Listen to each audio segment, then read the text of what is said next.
Hey everyone, and welcome to Developer Tea. My name is Jonathan Cottrell, and today I'm interviewing Brianna and Andrew Norcross, the team behind Reactive Studios. Reactive is a WordPress-focused development agency with headquarters in Tampa, Florida. They bring a team of experienced and skilled builders and managers together to smoothly guide your project to perfection. Of course, this is all coming directly from their website, which you can find at reactivestudios.com. That's REAKTIV studios.com. That will, of course, be in the show notes. I really enjoyed talking to Andrew and Brianna, particularly because I also work with my wife. Yeah, if you didn't catch that, they are married. Andrew and Brianna are married, and they work together every single day.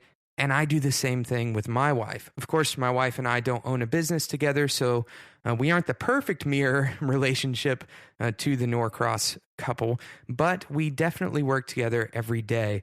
And so I really enjoyed talking to Andrew and Brianna. The interview is in 2 parts, so make sure you subscribe if you don't want to miss the second part of the interview, which will come out this week as well. I hope you enjoy the interview with Brianna and Andrew Norcross from Reactive Studios.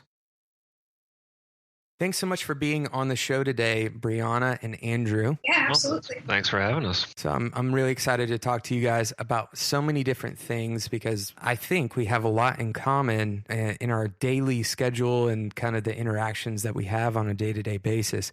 For the listeners who are not acquainted with your work, can you tell everyone about what Reactive does? Sure. Well, we're a web development agency. We're distributed based in Florida. Brianna and I are in Tampa. Our other partner is up in near Indianapolis. We have an employee up in Canada who handles support for our main product. And we also have another developer who lives on the East Coast of Florida who is on our services side. We focus on WordPress development, the higher end complex style build out. We don't do cookie cutter themes or anything like that. And we were one of the 10 featured developer partners for the WordPress VIP platform and a whole bunch of other things of that nature. So you have a total of 5 people at the company, correct? That is correct, yeah. And you guys are married, right? At this moment, yes.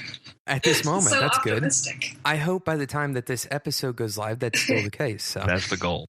Yeah, death before divorce. We have that. So let me reiterate this for anybody who's listening. Brianna and Andrew work together every day, and they are also married. And believe it or not, that can actually work out, right? Like my wife and I actually work together at Whiteboard. She is the director of operations. I'm the director of technology. Super fancy titles, But what that means is we work like directly together every single day, and that can be a challenge. And I'd like to know, what you guys think about this, because conventional wisdom says, never work with somebody you love, right? Or never work with somebody that you wouldn't leave at the drop of a hat. And I don't think that that's always the best advice. What do you guys think about that? I disagree. That's probably good. Just that sums it up, but of course it's a lot more complicated. People say that you should just be able to walk away in case things get terrible. But if it's your own company, you don't really want to have that kind of, just flexibility to be able to walk away. Ours was kind of a natural transition. Andrew was freelancing and just needed help with the operations, and from there it grew. But it's been beneficial because I can balance his crazy ideas with the logical, practical operations side, and it's been really good, not only for the bottom line, but we both have problems with authority, so it's a good way to be able to bounce things off somebody, but you're not really having to worry about, authority. You're not going to have somebody lording over your head. Andrew, what do you think? Yeah, like Brianna said, I was freelancing before her and I even met. And at one point I had taken a job with a marketing company for about a year and then another software company for about 6 months between, things like health insurance, and we were getting ready to buy a house. So having a W-2 job really made that a lot easier and all those things. But, when I decided to go back to do my own thing, I really like writing code. I don't like doing all the other things that are required to get paid to write code, like invoicing clients, leads or emailing, clients, following up on leads. I had more than one instance where I would forget to invoice people, or I would launch a site and forget to tell them that it had gone live. I mean, this is, quite a while ago. And one of the first times, Brianna ever came to my house, she saw the stack of mail. She saw like a $700 electric bill because I'd simply forgotten to pay it. Like, I had the money. Money wasn't the problem. It was, she's like, when did you pay this? I was like, oh, like last month. She opened it up. She was like, do you mean 3 months ago? And, it's one of those things where it seems like I write code to take a break from writing code. And while, I'm good with certain clients in terms of conversation and working through problems and things like that, it's very difficult for me to do that and then write code and then stop and answer an email. And, it just becomes very distracting. And frankly, that's a whole different mindset of the operations end, which I have a lot of respect for because I'm not good at it. When Brianna took over that aspect of the business, the revenues went up. What was it? Something like 200+%. And your lights stay on now. Yeah. I mean, it's pretty stellar. It sounds very similar to the way that mine and Lauren's relationship works. She handles a lot of the things that I would hate to have to handle, quite honestly, but she actually really enjoys handling those things most days. And, there are some days where I actually would prefer maybe not to write code. I do love writing code, but some days I don't feel, always completely up to writing code. It's just one of those really dynamic situations. And I'm really interested, because we also, on top of the work that we do at Whiteboard, she helps me immensely with Developer T, and she's the one who designed the logo. She's a great designer in general, and she runs an Etsy shop, and she does all these things on the side as well. We have to always think about balance when it comes to these additional things that we're doing beyond our daily work, and we're always working together. When do we make time to not work? We'll be right back after a quick break for a sponsor. Thanks so much to today's sponsor, CodeShip. CodeShip is a hosted continuous delivery service focusing on speed, security, and customizability. You can set up continuous integration in a matter of seconds and automatically deploy when your tests have passed. CodeShip supports your GitHub and Bitbucket projects, and you can get started with their free plan today at codeship.com. Should you decide to go with a premium plan, you can save 20% off of any plan for the next 3 months by using the code DeveloperT. Now, that code will be in the show notes, so go to codeship.com and use the code DeveloperT for 20% off today. For fast, secure, and customizable continuous integration, go to codeship.com.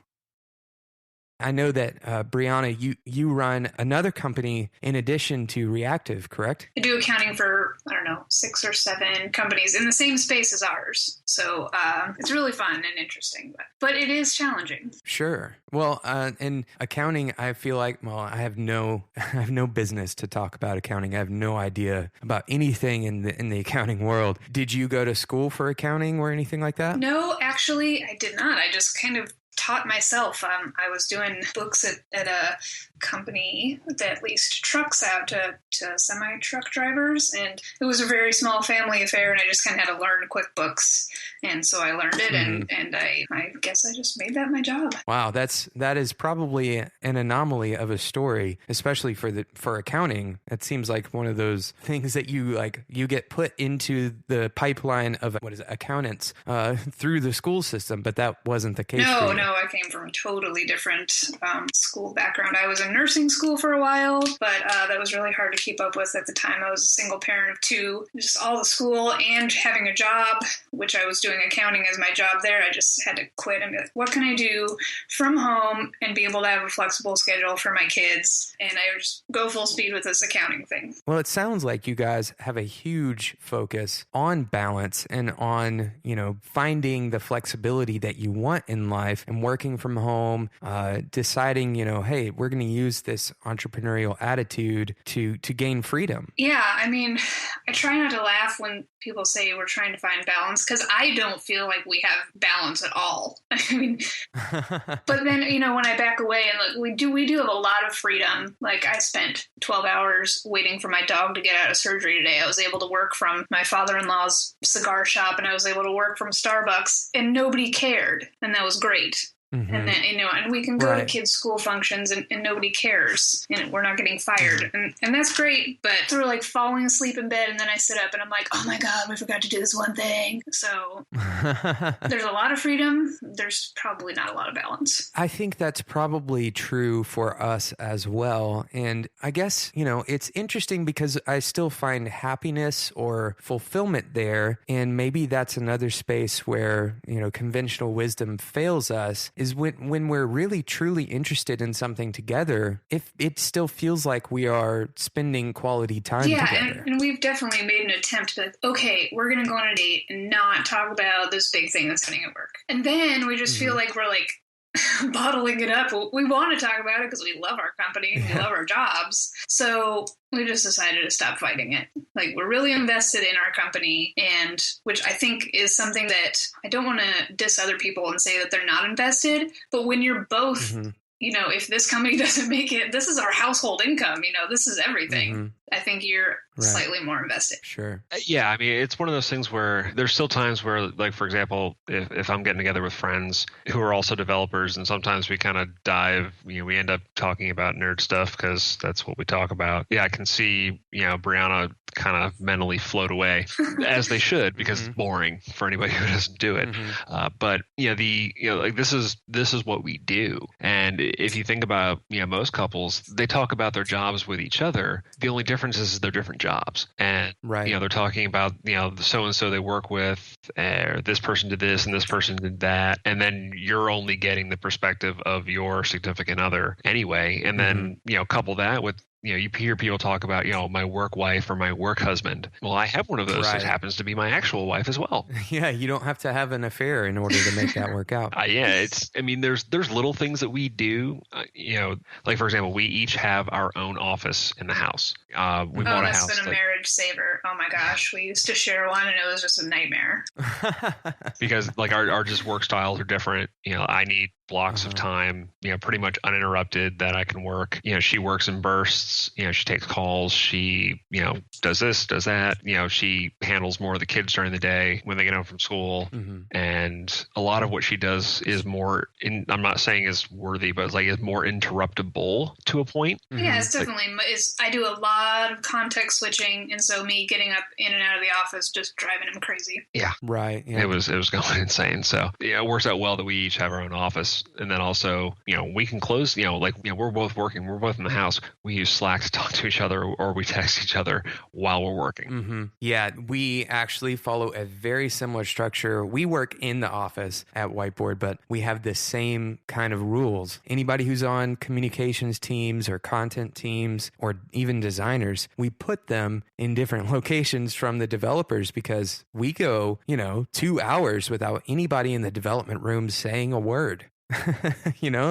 And so there's this kind of hyper focus that is necessary, I think, especially when you're doing something that takes a lot of cognitive, working memory to hold in your mind. And it's difficult to hold that memory in your mind when there's a conversation going on, even if it's not with you, right? Even if it's just near you. And so, instead of always having your headphones in and basically being like the hermit of the office and everybody around you being lively, we decided it makes sense to put all the people who work the same in the same room. That makes sense. I mean, if we I'm one of those people, I don't work well in coffee shops or in co-working spaces doing anything of real work. I can do emails, I can do some kind of periphery or code review things, but when I'm actually needing to develop, I can't really have the audio distractions. I can't have the visual distractions. People walking, coming and going, that's enough for me to break my chain of concentration. So the people that can do their stuff in coffee shops and all that, hats off.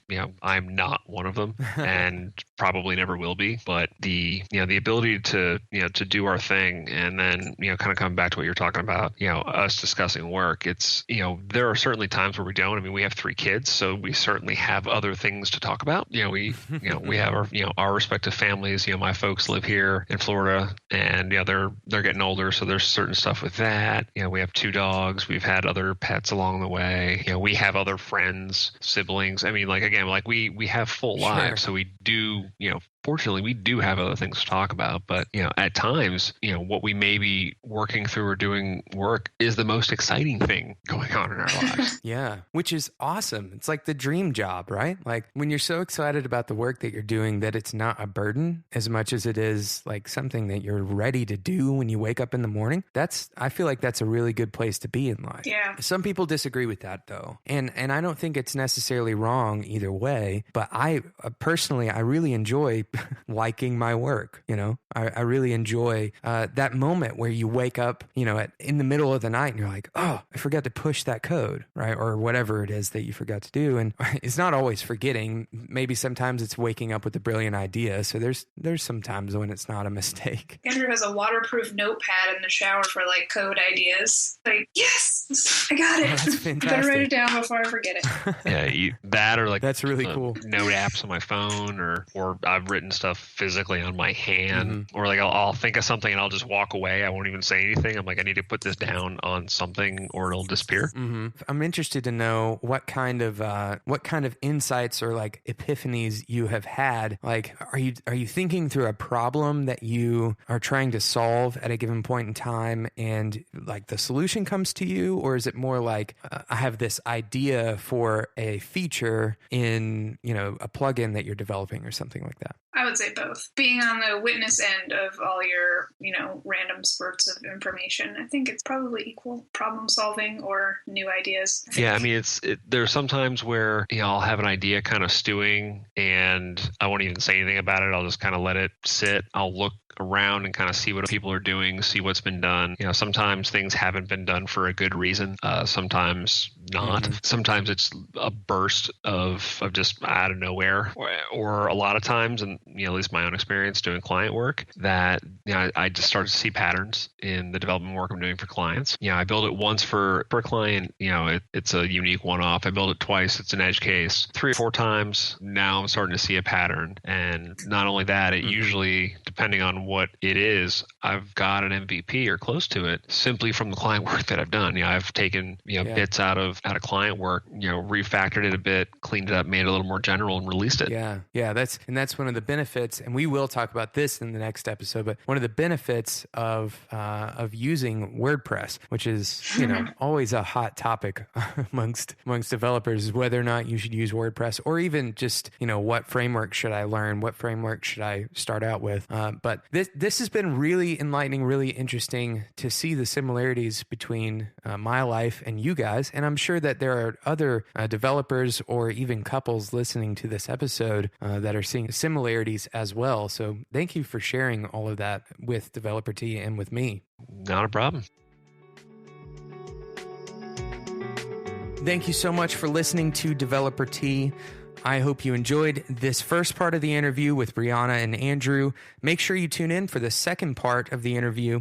If you have not yet had a chance to do this, I would really appreciate if you would vote for Developer T in the 16th Annual Net Awards. You can either go to netawards.com and see everybody who is in the Net Awards, or you can go directly to vote for Developer T by going to bit.ly, that's bit.ly/vote-T, VOTETEA. All of that is lowercase, and of course, it will be in the show notes on developerT.com.